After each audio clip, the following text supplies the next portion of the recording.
The company holiday party was held in a sprawling banquet hall downtown, the kind of place with glittering chandeliers, silver-plated table settings, and a string quartet playing carols in the corner. My wife, Sophie, looked radiant in a crimson dress that clung to her curves in a way that turned heads. She always knew how to command attention, and tonight was no different. I hovered by the bar, nursing a bourbon and watching her work the room. She was the life of every circle, her laugh bright and melodic, her charm irresistible. It was one of the things that had drawn me to her in the first place. But tonight, something felt off. It started when she walked up to Gregory, her boss. He was a slick, middle-aged guy with salt and pepper hair, a jawline sharp enough to cut glass, and a reputation for being a little too friendly with the women in the office. Sophie had always downplayed their interactions, calling him harmless and professional. But as I watched them from across the room, I noticed how his hand lingered on her lower back as he leaned in to say something. Sophie laughed. One of those deep, genuine laughs she hadn't shared with me in months. "Looks like Gregory's found his favorite," a voice said beside me. I turned to see Mark, one of Sophie's co-workers, smirking as he sipped his beer. "What do you mean by that?" I asked, trying to keep my tone light. Mark shrugged. "He's been doting on her for weeks. Half the office is betting she's next in line for a promotion. You didn't hear it from me, though." The comment hit like a gut punch. I looked back at Sophie. She was standing close to Gregory now, her hand resting on his arm as they spoke. The seed of doubt Mark had planted began to take root. The rest of the evening passed in a blur. Sophie flitted from group to group, always returning to Gregory's side. I tried to shake it off, tried to convince myself it was nothing. But the way her eyes sparkled when she looked at him, the way she brushed her hair behind her ear and tilted her head when he spoke, it was like she had forgotten I was even in the room. When the party ended, Sophie found me by the exit, her cheeks flushed from wine and laughter. "Ready to go, babe?" she asked, slipping her arm through mine like nothing was wrong. "Sure," I said, forcing a smile. But as we stepped into the cold night air, the doubts lingered. Sophie was still chatting about Gregory's hilarious joke as we got into the car. I nodded along, but inside, something had shifted. I couldn't ignore the unease gnawing at me. Something wasn't right, and I was going to find out what. The days after the holiday party felt different, like an invisible line had been drawn between Sophie and me. I couldn't shake the image of her with Gregory, the way she leaned into him, laughed at his jokes, touched his arm. Maybe Mark's comment was just office gossip, but maybe it wasn't. Sophie, of course, seemed completely oblivious. She was as cheerful as ever, sliding into her morning routine of coffee, emails, and rushing out the door for work. But there were cracks in the facade. She started coming home later, blaming last-minute meetings or tight deadlines. When she wasn't at the office, her phone was glued to her hand, a little smile creeping across her face every time a notification pinged. At first, I told myself I was imagining things. Sophie had always been ambitious, and year-end was notoriously hectic in her line of work. But then there were the phone calls. One night, while I was cleaning up after dinner, I heard her laugh, soft and low, the kind of laugh she used to reserve for me. I peeked around the corner and saw her curled up on the couch, her phone pressed to her ear. "Yeah, it was hilarious," she said, her voice warm and teasing. "I can't believe you remembered that." She caught me watching and gave a start. "Oh, it's just work stuff," she said quickly, muting the call. Gregory needed a follow-up on some reports. Her explanation was too smooth, too rehearsed. I nodded and turned back to the sink. My jaw clenched so tight it hurt. The next week brought more of the same. More late nights, more phone calls. When I tried to ask about her workload, Sophie brushed me off with a breezy, "You wouldn't understand, babe. It's just corporate nonsense." Her dismissiveness stung, but I bit my tongue. I wasn't ready to confront her. Not yet. Instead, I started paying closer attention. One night, while Sophie was in the shower, her phone buzzed on the nightstand. The screen lit up with a message from Gregory. "Gregory, can't stop thinking about last night. Same time tomorrow?" My heart thundered in my chest. I stared at the screen, trying to convince myself it wasn't what it looked like. Maybe they'd been working late. Maybe the message was innocent. When Sophie came out of the bathroom, I didn't say anything. I just watched as she glanced at her phone, her expression flickering briefly before she set it back down and crawled into bed. "Long day," she murmured, turning her back to me. That was the moment I knew. Something was happening between her and Gregory. Something she didn't want me to know about. The next morning, while Sophie was in the shower again, I picked up her laptop and began typing keylogger software into the search bar. If she thought I wouldn't notice, she was wrong. I wasn't just suspicious anymore. I was determined. Installing the keylogger took less time than I expected. Sophie's laptop wasn't password protected. She always said she had nothing to hide. The irony wasn't lost on me. By the time she left for work that morning, the software was in place, silently recording every keystroke, every email, and every website she visited. It didn't take long for the truth to emerge. That evening, after Sophie had fallen asleep, I retrieved my phone, logged into the keylogger's dashboard, and began scrolling through the day's activity. At first, it was mundane: work emails, spreadsheets, a few online shopping sites. But then I saw his name: Gregory. The email thread started off innocently enough. A follow-up on a presentation, a discussion about team deadlines. But the tone shifted as I scrolled further. The messages became personal, playful. "Gregory, your ideas during the meeting were genius, as always. You make my job way too easy." "Sophie, I aim to please." My jaw tightened as I scrolled further. The emails took on a flirtatious edge, then crossed into outright explicit territory. "Gregory, I can't stop thinking about how you looked in that red dress at the holiday party. It was impossible to focus on anything else." "Sophie, well, I guess I'll have to wear it again for you sometime. Or maybe nothing at all." My stomach churned as I read the exchange. It wasn't just words. Attached to one of Sophie's replies was a photo, a mirror selfie of her in lingerie I didn't recognize. The caption read, "What do you think, boss? Am I still your favorite?" I stared at the screen, bile rising in my throat. This wasn't a misunderstanding, and it wasn't something I could ignore. My wife, my Sophie, was having an affair, and she didn't even try to hide it from him. I spent the next hour combing through the messages, screenshotting everything. I wasn't just looking for evidence of the affair. I was looking for anything that could explain how we'd gotten here. But the more I read, the angrier I became. One email stood out, a thread where Gregory praised an idea Sophie had supposedly come up with for a client proposal. But I recognized it. It wasn't her idea, it was mine. A concept I'd shared with Sophie weeks earlier while brainstorming for my own project. She had nodded along, offering encouragement, and then she'd handed it to him. The realization hit like a punch to the gut. Sophie wasn't just cheating on me. She was using me. Every late-night conversation about work, every detail I shared about my own projects, it was all ammunition for her to curry favor with Gregory. I saved the messages, every damning word and image, into a folder labeled proof on a secure drive. My hands were shaking as I closed the laptop and slipped back into bed. Sophie stirred beside me, mumbling something incoherent before turning onto her side. For a brief moment, I felt an overwhelming urge to wake her up and confront her right then and there. But I held back. This wasn't the time for an emotional outburst. I needed to be smarter than that. Sophie thought she had me fooled, but she was wrong. The next morning, I kissed her goodbye as she left for work, the way I always did. "Have a good day," she said, smiling like nothing was wrong. "You too," I replied, my voice steady. But as she walked out the door, I was already planning my next move. The truth was out. Now, it was time to uncover just how deep her betrayal went. For days, I acted as though everything was normal.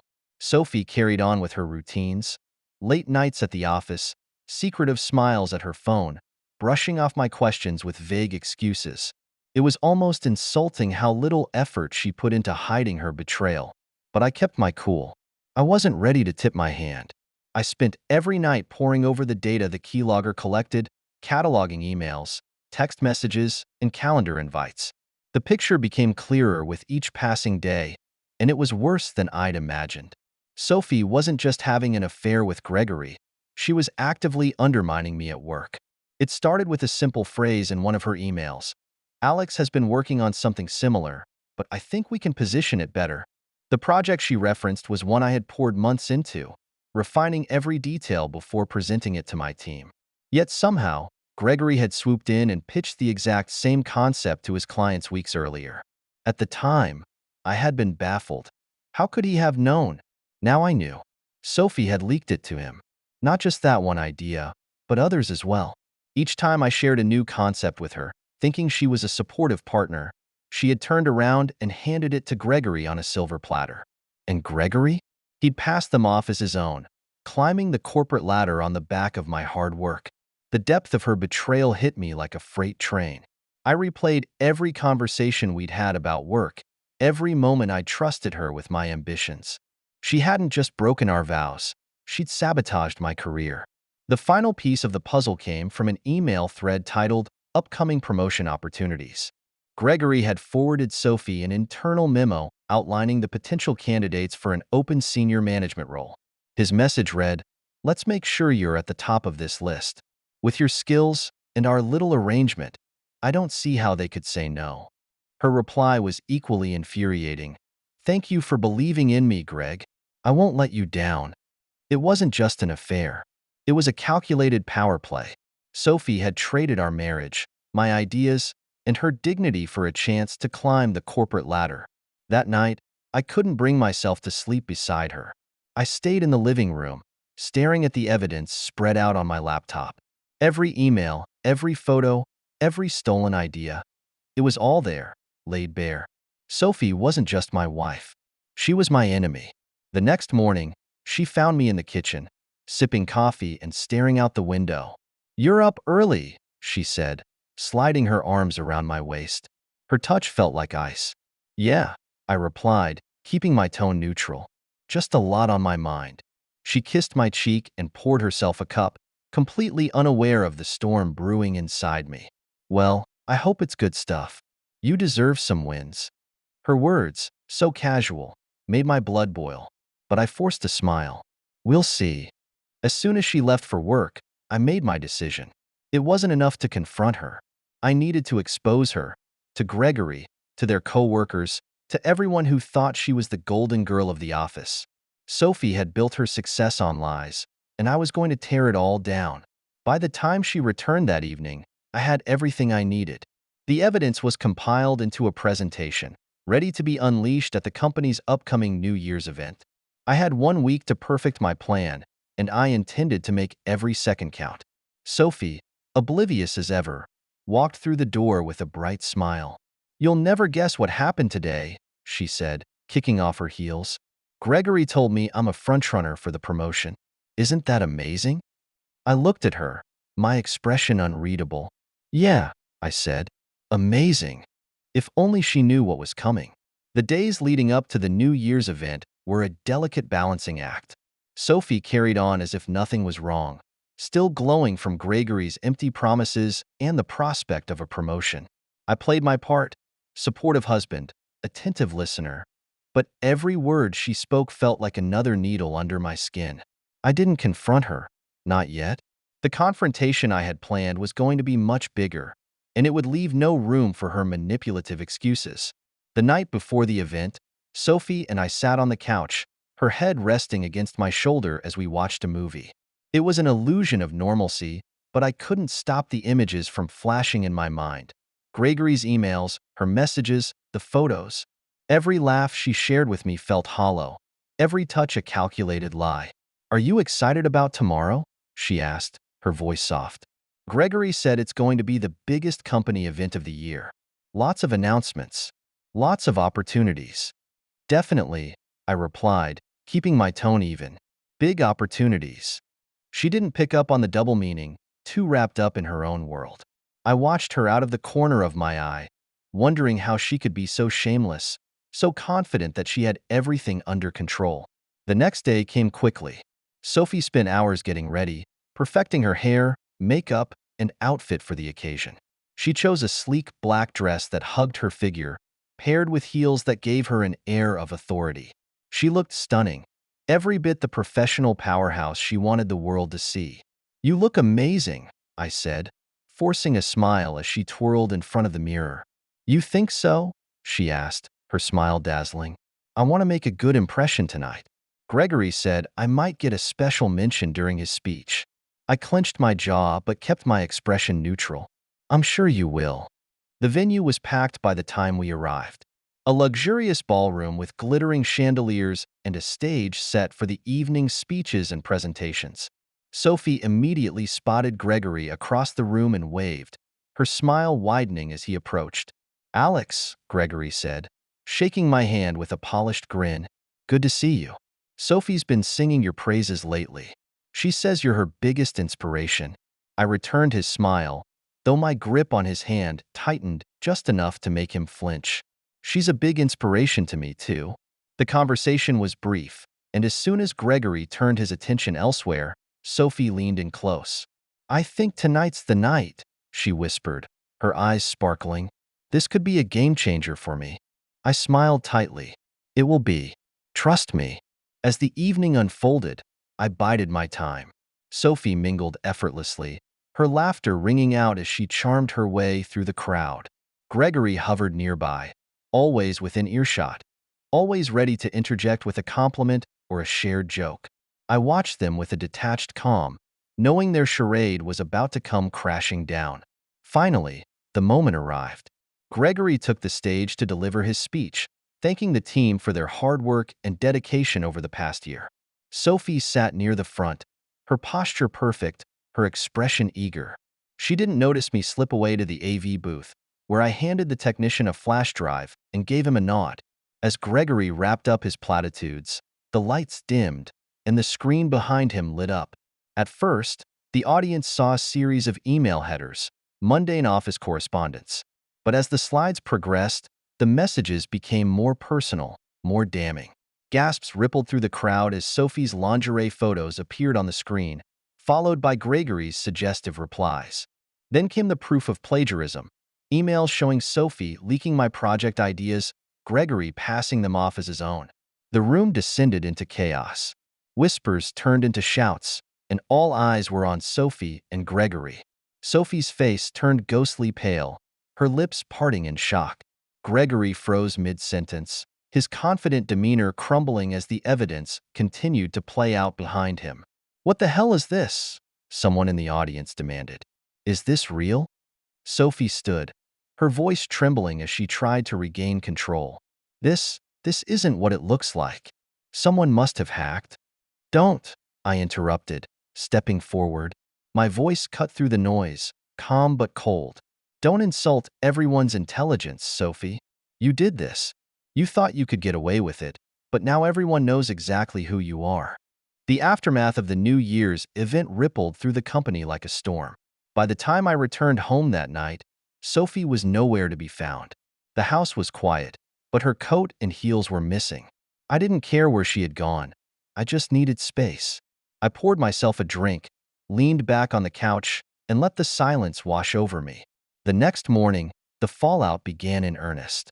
I woke to dozens of text messages and missed calls. Some were from mutual friends, others from Sophie herself. The tone of her messages swung wildly, from desperate apologies to indignant outrage. "Sophie, we need to talk." "Sophie, how could you humiliate me like that?" "Sophie, please, Alex. Let's fix this. I love you." I didn't reply. I had no interest in hearing her excuses. Instead, I called my lawyer, Helen, and scheduled a meeting for later that day. When I arrived at her office, Helen was already reviewing the evidence I had sent her. "Well, this is certainly a case," she said, flipping through screenshots of emails and photos. "If Sophie tries to fight the divorce or make claims against your assets, she won't have much of a leg to stand on." "That's what I was hoping for," I replied, my voice steady. "I just want this over with." Helen nodded. "We'll get it done. Based on what you've shown me, Sophie's actions fall into marital misconduct. That'll work in your favor when dividing assets." Her words were a balm to my frayed nerves. For months, I'd felt like a pawn in Sophie's game. But now the tide was turning. Back at the company, things weren't much better for Sophie. Word of the scandal spread quickly, fueled by the damning evidence displayed during Gregory's speech. Gregory himself was forced to resign the next morning, escorted out by security while whispers followed him through the hallways. Sophie's fate wasn't much kinder. Her anticipated promotion was rescinded, and her reputation was in tatters. She tried to salvage her standing by claiming the affair had been blown out of proportion and insisting the plagiarism was Gregory's idea. But the evidence told a different story, and her colleagues weren't buying it. By the end of the week, Sophie was on unpaid leave while the company conducted a formal investigation. Olivia, my ever-loyal confidant, kept me updated on the office gossip. "It's a mess," she said over the phone one evening. "Nobody wants to be associated with her. And Gregory? He's practically radioactive." "Good," I replied, though my voice lacked triumph. "They deserve each other." Sophie called again that night. This time, I picked up. I was done avoiding her, and I wanted to hear what she had to say. Her voice was shaky, almost unrecognizable. "Alex, please. I know I messed up, but we can work through this. It was just a mistake. I thought I was helping you, by getting ahead at work." I laughed bitterly. "Helping me? By stealing my ideas? By sleeping with your boss?" "It wasn't like that," she insisted. "I didn't mean for it to go this far. I was under so much pressure, and Gregory—" "Stop," I interrupted. "Don't blame him for your choices. You knew what you were doing every step of the way, and now you're paying for it." She fell silent, and for a moment, I thought she might hang up. But then she whispered, "Do you still love me?" The question cut deeper than I expected. I wanted to scream at her, to tell her how much she had destroyed, how much pain she had caused. But instead, I took a deep breath and said, "I loved the person I thought you were, but that person doesn't exist anymore." Her sobs on the other end of the line were raw, but they didn't move me. I hung up, feeling lighter than I had in weeks. The next morning, I contacted a realtor and put the house on the market. It was time to start fresh, away from Sophie, away from the memories, and away from the mess she had created. Meanwhile, Sophie faced a slow and painful unraveling. Her colleagues distanced themselves, her friendships crumbled, and her reputation became a cautionary tale. Gregory, her supposed ally, cut ties with her completely, leaving her to face the consequences alone. For me, the fallout was just the beginning of something new. The end of my marriage wasn't a loss. It was a chance to rebuild. And this time, I'd do it on my terms. Selling the house felt like purging a bad dream. Every corner of that place held memories, some good, but most now tainted by Sophie's lies. Within a month, I had packed up and moved out. My new place was modest, a one-bedroom apartment on the edge of the city, with just enough space for me and the essentials. It was a clean slate, and I welcomed the simplicity. Sophie had tried to contact me a few more times after our last conversation. Her texts alternated between pleading for forgiveness and lashing out in anger. I ignored every single one. My lawyer had warned me to avoid direct communication, and honestly, I had nothing left to say to her. She had burned every bridge, and I wasn't about to let her drag me back into the flames. At work, things began to shift. After Gregory's resignation and the exposure of his plagiarism, the higher-ups started taking a closer look at my projects. The realization that he had stolen my ideas worked in my favor. Within weeks, I received an offer from a rival company, better pay, better position, and a team that respected my expertise. It wasn't just a job. It was a chance to reclaim my professional reputation. The day I walked into my new office was the first time in months I felt truly free. My new boss, Angela, greeted me with a firm handshake and an encouraging smile. "We've heard great things about you, Alex," she said. "We're lucky to have you on board." For the first time in a long while, I believed it. Outside of work, I started rebuilding the parts of myself I'd neglected during my marriage. The gym became my sanctuary, a place to channel my anger and frustration into something productive. I joined a kickboxing class, rediscovering the satisfaction of pushing my limits. Every drop of sweat felt like a step toward reclaiming my identity. Olivia, as always, stayed in my corner. She visited often, bringing wine and sarcastic humor that helped me keep perspective. "You're doing great," she said one evening as we sat on my apartment's tiny balcony. "Sophie thought she could destroy you, but look at you now. You're thriving." I raised my glass in a mock toast. "Here's to surviving betrayal and coming out stronger." "Cheers to that," Olivia said, clinking her glass against mine. Occasionally, News of Sophie filtered through the grapevine. She had lost her job after the company's investigation concluded. Apparently, the evidence I provided had been enough to push her out the door. Her once bright future in the corporate world was now dimmed by scandal and mistrust. Gregory, unsurprisingly, had moved on to another firm, leaving Sophie to pick up the pieces of her shattered life. I didn't feel pity for her. She'd made her choices, and now she was facing the consequences. If anything, I felt relief. Relief that I was no longer tethered to her toxic ambitions. One afternoon, as I was unpacking a box of old keepsakes, I came across a framed photo of Sophie and me from our honeymoon. We looked so happy in that moment, blissfully unaware of the future that awaited us. I stared at the photo for a long time before slipping it out of the frame and tossing it into the trash. She was my past now. A chapter one had closed for good. With time, the anger and betrayal faded, replaced by something more valuable: clarity.